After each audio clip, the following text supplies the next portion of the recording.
The Grand Synod of the Ethelgardian Empire did not scream. It hummed with the terrified vibration of 1,000 distinct species attempting to hold their breath at once. The chamber itself was a masterpiece of biocrystalline architecture, a cavernous hollow carved into the living crust of the moon Orin, where the walls wept softly with luminescent nectar that usually cast a soothing, pale blue light over the proceedings. Today, however, the light seemed sickly, pulsing with the erratic rhythm of the panicked hearts beating within the vast amphitheater. At the center of the hall, suspended by anti-gravitic tethers that defied the moon's natural pull, floated the obsidian podium, a station reserved for the high arbiters of the Galactic Council. Here stood High Counselor Vrax, a being of towering height and chitinous grace, his multifaceted eyes reflecting the myriad anxieties of the delegates below. Vrax was old, ancient enough to remember the stillness of the galaxy before the Great Expansion, yet in this moment he felt fragile, like a dried leaf before a coming storm. The silence that filled the hall was not the silence of peace. It was the heavy, suffocating silence of a predator's shadow falling across a herd. They were not discussing economics, nor trade routes, nor the petty border skirmishes that usually occupied the Synod's time. They were discussing the message that had burned its way through the hyperrelays 3 cycles ago. They were discussing the humans. The fear of humanity was not a new sensation for the Ethelgardian hegemony, nor for the dozens of client races that huddled under its protective wing. It was a cold, historical fact, buried deep in the genetic memory of the galaxy, a scar left by the observation of a species that defied the natural order of evolution. The galaxy was a place of gradualism, where species ascended through patience, through the slow accumulation of wisdom and subtle technologies that harmonized with the cosmos. The humans had not ascended, they had erupted. They had torn their way out of their gravity well with fire and crude fission, poisoning their own cradle before they even learned to walk the stars, and yet they survived. They had survived their own madness, their own wars, and the crushing indifference of the void. When the hegemony first encountered them, centuries ago, the initial assessment had been one of pity, a primitive, fractious race destined for self-extinction. But pity had quickly curdled into unease, and unease into a profound, chilling dread. The humans did not integrate. They did not ask for guidance. They established the Terran exclusion zone, a vast sphere of silence on the edge of the spiral arm, and simply waited. Their ships were not elegant solar sails or bioships. They were blocks of ugly, scarred durasteel, bristling with kinetic weapons that seemed barbaric to the refined, energy-wielding fleets of the Council. But the fear stemmed from the Solara event, a moment in history that no alien diplomat dared speak of aloud. It was the moment the galaxy realized that humans possessed a capacity for violence so calculated, so absolute, that it bordered on the supernatural. To stop a parasitic infestation, the humans had not treated the infection. They had nova-sparked a star, incinerating an entire solar system to sanitize a single planet. They burned the house to kill the spider. Since then, the galaxy feared them. They were the sleeping giants, the monsters in the dark who traded in extinction events. And now, facing a threat that the hegemony could not stop, Vrax had done the unthinkable. He had invited them in. "The delegation from Sol is approaching the outer markers," General Kale announced, his voice a deep rumble that vibrated through the floor plates. Kale was a warrior of the Draxian caste, a species bred for combat, covered in thick ablative plates of bone, yet even he shifted uncomfortably, his claws clicking nervously against the stone railing of his command balcony. "Scans indicate a single vessel, no escort, no battle group, just one." The whisper rippled through the amphitheater, a wave of confusion and insulted pride. The hegemony had summoned the Terrans because the Void Scourge, an extra-dimensional rot that was consuming the outer colonies, was an existential threat. The Scourge did not just kill, it unmade reality, turning stars into gray sludge and living beings into geometric horrors. The hegemony's fleets, the golden armadas of the Ethelgard, had broken against the Scourge like glass against a cliff. They needed the brute force of the humans, they needed the monsters, and the humans had sent one ship. It felt like a mockery. Vrax gripped the edges of the podium, his mandibles tightening. "Describe it, General. Is it a dreadnought? A world breaker?" Vrax asked, hoping for some sign of the terrifying power they had bargained for. Kale hesitated, checking the holographic readouts that hovered before his 4 eyes. "It is small, High Counselor, by their standards. It reads as a diplomatic courier. Class unknown. Transponder identifies it as the UNS Silent Vigil." A diplomatic courier. The insult stung, but beneath the anger, Vrax felt a deeper chill. The humans were not stupid. If they sent a diplomat to a war zone, it meant one of 2 things. Either they did not understand the magnitude of the scourge, and this was the thought that made Vrax's blood run cold, they did not consider the scourge a threat worthy of a fleet. The holographic display above the center of the arena flickered and shifted, replacing the tactical map of the crumbling frontier with a live feed from the orbital sensors.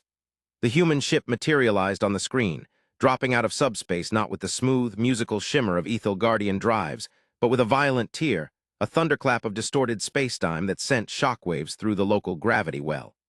The ship was stark, utilitarian, and terrifyingly silent. It was a jagged spearhead of matte black composite, absorbing the light of Orin's sun rather than reflecting it. No running lights, no decorative fins, no visible engine glow, just a void in the shape of a vessel.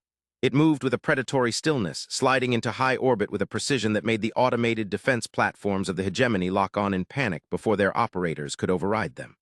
"They are hailing us," Kale said, his voice tight. "Audio only, no video."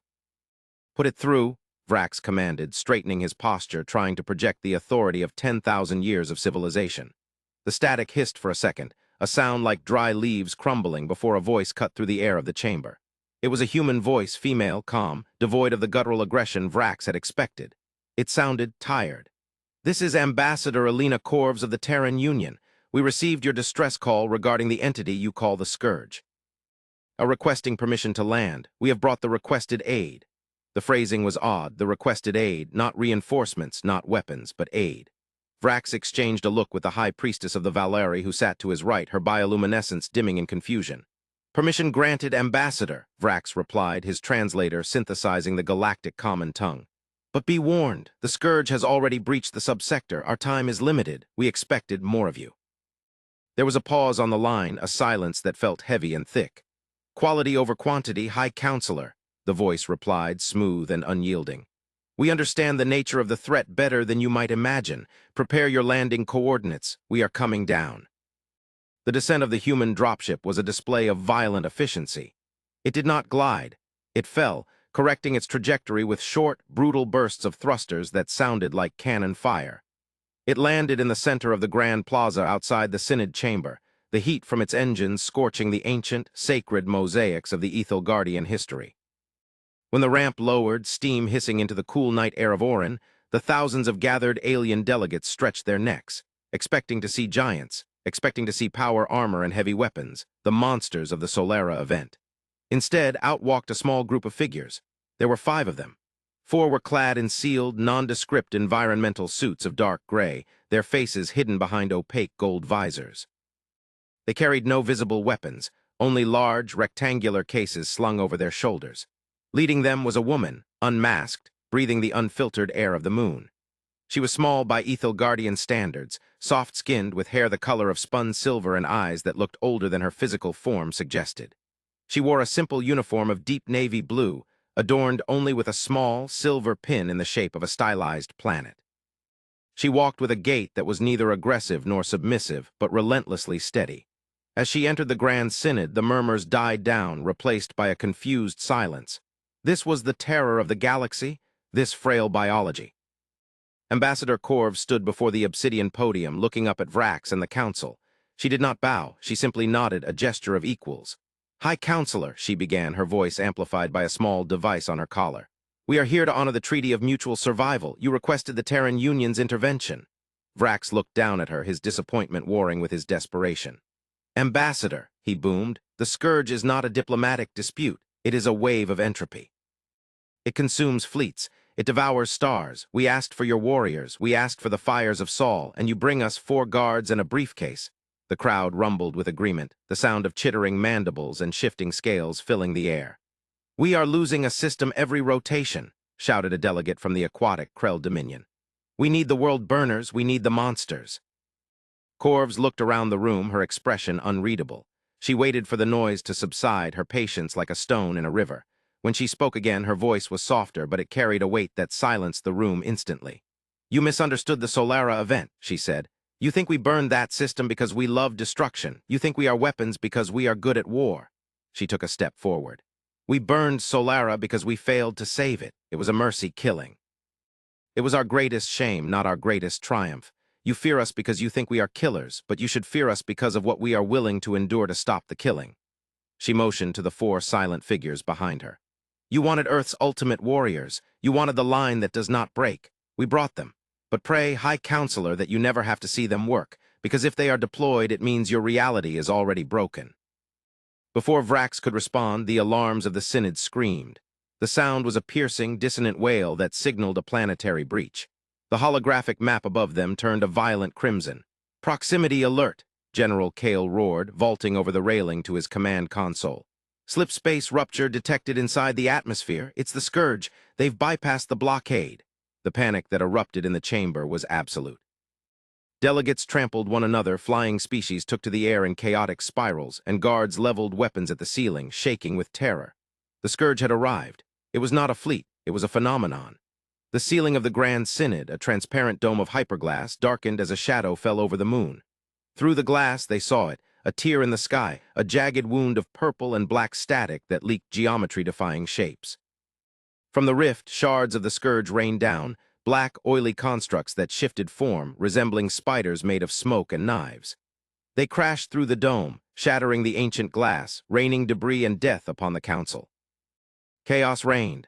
Energy bolts from Ethel Guardian guards fizzled harmlessly against the shifting skins of the Scourge entities. The aliens were being slaughtered. The Scourge moved with a jerky, stop-motion horror, phasing through solid matter, turning living beings into statues of gray ash with a single touch.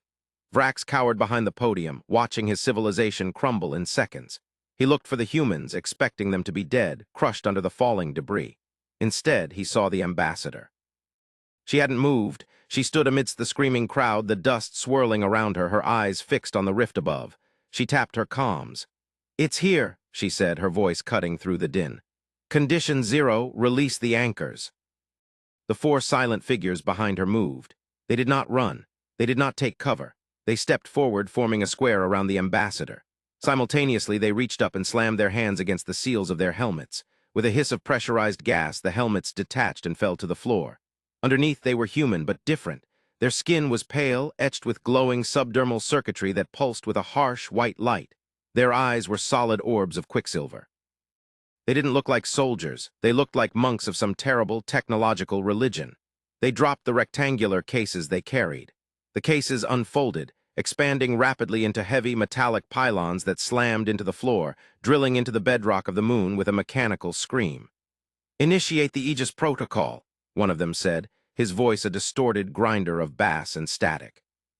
What happened next defied the physics the Ethel Guardians understood. The four humans didn't draw guns. They didn't fire missiles. They became the wall. The pylons generated a field, not an energy shield, but a field of imposed static reality.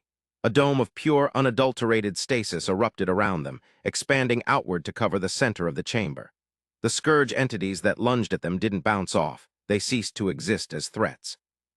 Upon hitting the barrier, the shifting, chaotic matter of the Scourge was forced into a fixed state.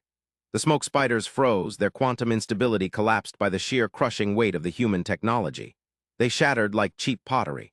Vrax watched, stunned, as the field expanded, pushing the Scourge back. But it wasn't just a shield. He saw the humans inside. They were convulsing.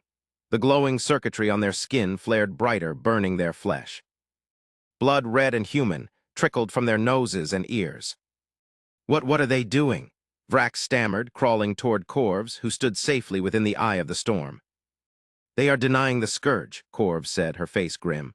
"The Scourge is entropy. It is the breakdown of physical laws. Our warriors don't fight it with bullets. They fight it by anchoring reality. They are using their own nervous systems, amplified by the Aegis pylons, to observe the universe so hard that it cannot dissolve. They are forcing the laws of physics to hold together by sheer will." She looked at the soldier closest to her. His skin was beginning to char. "They are the ultimate warriors because they weaponize their own existence. They are burning their souls to keep your world real, High Counselor." The battle for the Synod chamber was not a firefight. It was a metaphysical brawl. The Scourge, realizing it could not simply dissolve the humans, began to concentrate. The rift in the sky widened, pouring out a behemoth, a towering construct of writhing shadow and teeth, the size of a skyscraper. It slammed into the moon's surface, shaking the foundations of the hall. It let out a sound that wasn't a roar, but the sound of a math equation screaming. It focused its entire entropic will on the four tiny figures holding the line. The barrier buckled. One of the humans fell to one knee, a scream torn from his throat as his arm simply vanished, erased from existence by the pressure. But he didn't stop. He slammed his remaining hand onto the pylon, and the barrier flared white-hot. "They can't hold it forever," General Kale shouted, firing his plasma rifle uselessly at the behemoth. "We need to evacuate." "No," Corvus said. "If we leave, the anchor breaks and this entire moon dissolves. We hold here or we die here." She tapped her earpiece again. "Commander, drop the limiters. Go to 100% synchronization." "Ambassador," the distorted voice of the lead soldier rasped, "that will kill us." "I know," she whispered. "For Earth, for the silence." "For the silence," the four voices echoed. The change was instantaneous. The light from the soldiers turned from white to a blinding violet. The air in the chamber grew heavy, smelling of ozone and petrichor. The soldiers stood up. They didn't look human anymore. They looked like silhouettes cut from the fabric of the universe, blazing with power. The one who had lost his arm stood, and Vrax watched in horror and awe as the limb reformed, not from flesh, but from pure light and hard light geometry. They stepped out of the barrier. This was the reveal. This was what the galaxy had never seen. Humans didn't just survive in the hostile void, they dominated it. They imposed their will upon it. The four figures walked toward the towering scourge behemoth. The monster lashed out with tendrils of void stuff, strikes that could crack a planet's crust. The lead human caught the tendril, caught it with a hand that glowed like a star. He didn't just block it, he infected it. The violet light raced up the tendril, forcing the chaotic shadow into rigid, crystalline geometric shapes. The scourge screamed as its fluid form was calcified, forced into a shape it did not choose. "You are authorized to terminate," Corvus said. The four warriors moved with the speed of thought. They didn't run, they teleported in short, jagged blinks of causality. Blink. A fist slammed into the behemoth's knee, shattering it into glass. Blink. A kick severed the creature's connection to the ground. Blink. All four of them appeared in the air above the beast, their hands joined, forming a singular point of blinding energy. They drove it down like a hammer. The impact didn't make a sound. It created a vacuum of sound. The behemoth didn't explode. It imploded. It was crushed into a singularity the size of a marble, then vanished. The shockwave knocked Vrax flat. When the dust settled, the rift in the sky was sealing, the scourge recoiling from the sudden infusion of ordered reality. The four soldiers stood in the center of the ruin, their armor fused to their skin, their lights fading. One of them collapsed, turning to ash before he hit the ground. Another fell, his body rigid, his mind gone, burned out by the cosmic processing power he had channeled. The remaining two sank to their knees, gasping, steam rising from their pores. Silence returned to the Grand Synod, but it was not the silence of fear. It was the silence of reverence. Vrax stood up, his legs shaking. He looked at the pile of ash that had been a human. He looked at Corvus, who was kneeling beside the survivors, injecting them with stabilizers. He walked over to her, his perception of the universe shattered and reassembled. "Ambassador," he rasped. What are they?" Corvus looked up, tears streaking her dusty face. "They are the immortals," she said softly. "Volunteers, they are criminals, saints, fathers, mothers, people who owed a debt to the species or people who simply loved the light too much to let the dark win. We don't build Death Stars, High Counselor. We build martyrs. That is why you feared us, not because we kill, but because we die with such purpose that even the universe has to pause and take notice." The recovery took weeks. The Synod was in shambles, but the Ethel Guardian hegemony was saved. The scourge had recoiled, sensing a predator it could not digest, a species that tasted like iron and absolute will. The news spread across the galaxy faster than light. The humans had not brought a fleet.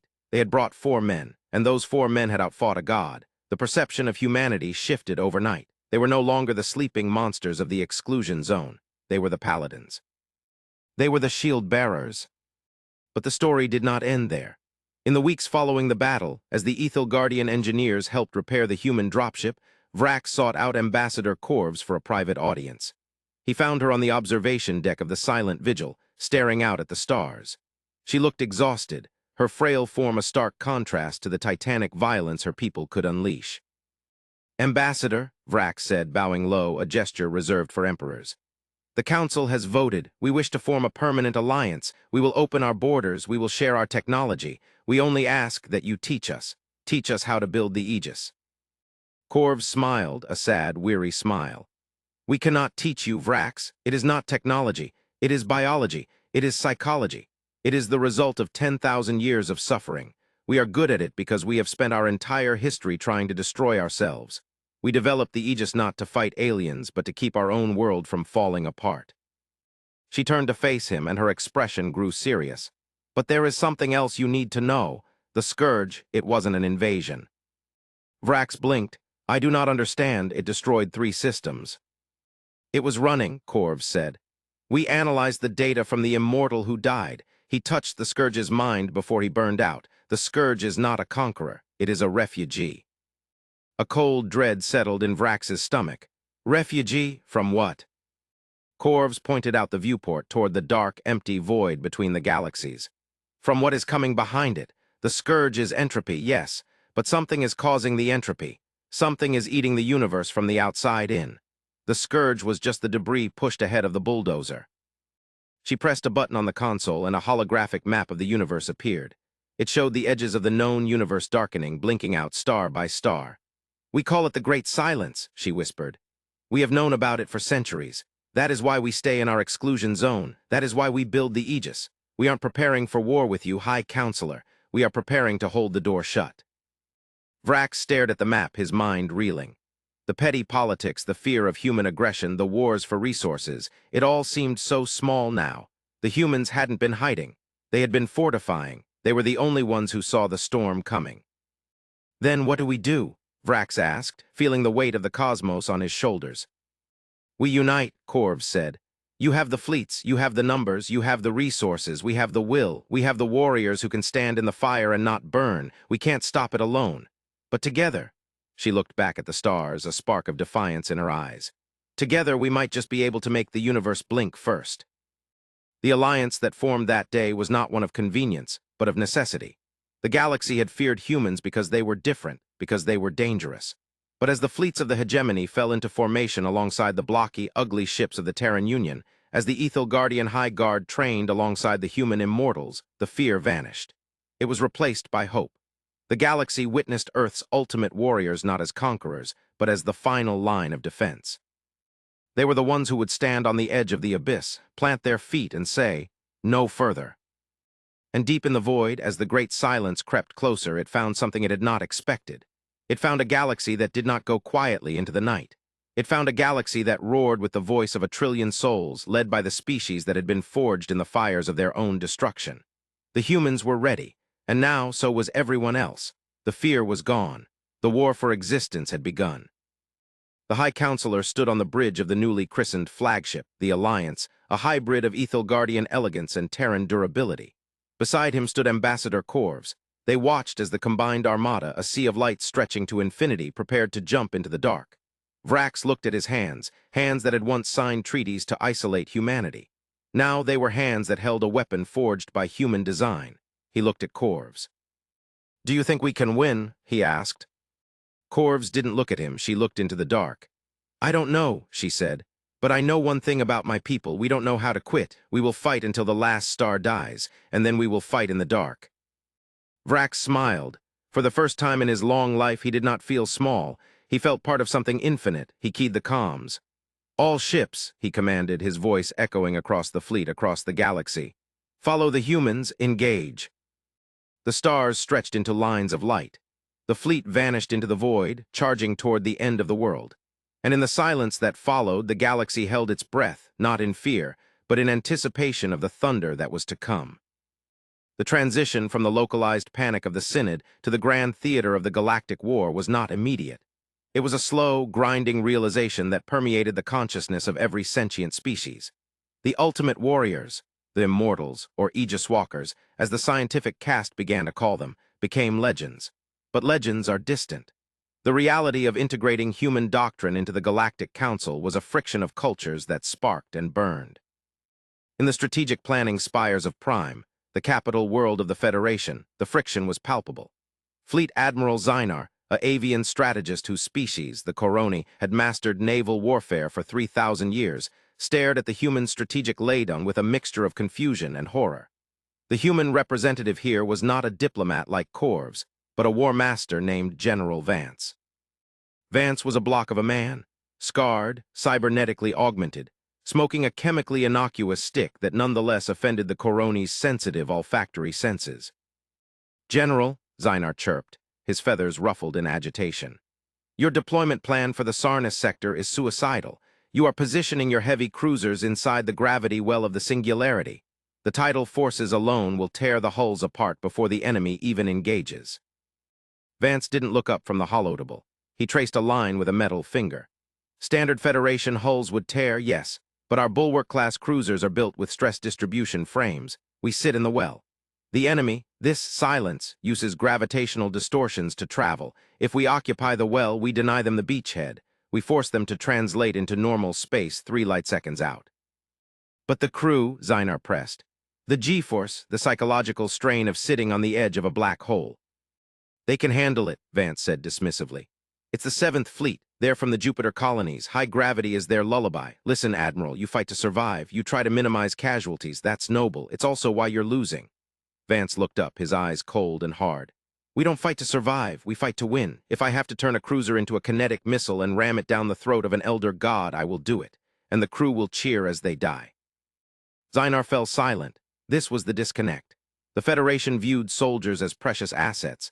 Humans viewed them as ammunition. It was a terrifying philosophy, but as the reports came in from the Sarnis sector 2 days later, Zynar had to admit it worked. The 7th Fleet had held.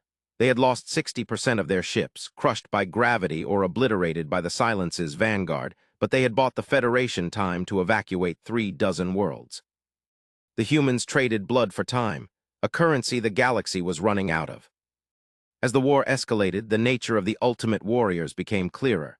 It wasn't just the Aegis walkers on the ground, it was the entire species mindset. The Federation began to see the Terran silence not as arrogance but as focus. The humans had spent their isolation optimizing everything for a war they knew was coming. Their economy was a fortress. Their culture was a boot camp. Their art was propaganda for survival. Deep in the manufactories of the Forge World Xylos, Ethel Guardian engineers worked alongside human technicians. The cultural exchange was fascinating and horrifying. The Ethel Guardians sang to their machines, coaxing efficiency through harmonic resonance. The humans swore at their machines, hit them with wrenches, and bypassed safety protocols to squeeze out an extra 5% output. "Why do you bypass the thermal regulator?" asked Lyra, a Xylosian mastersmith, watching a human named Sarah rewire a plasma conduit. "The core will degrade in 10 cycles.